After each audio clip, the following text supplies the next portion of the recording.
Projector লাগাইছি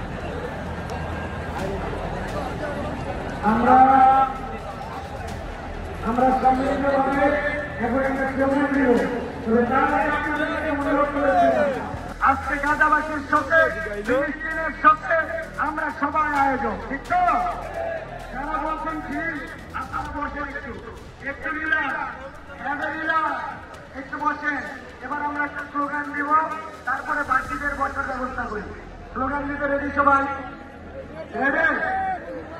আমার গলা শুকিয়ে গেছে, আমার কণ্ঠ ভেঙে গেছে, কিন্তু ঢাকার কণ্ঠ ভাঙে নাই, বাংলাদেশের কণ্ঠ ভাঙে নাই, মুসলিম উম্মার কণ্ঠ ভাঙে নাই, তরুণ যুবকদের কণ্ঠ ভাঙে নাই, আল্লাহ প্রেমীদের কণ্ঠ ভাঙে নাই, ফিলিস্তিনের পক্ষের কণ্ঠ ভাঙে নাই, ইসরায়েলি পরিবারের কণ্ঠ ভাঙে নাই।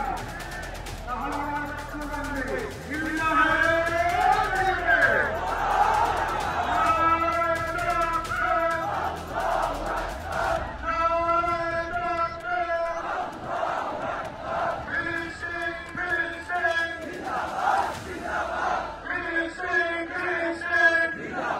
For more updates, follow us on Facebook, subscribe our YouTube channel, get the latest update on www.daily-sun.com.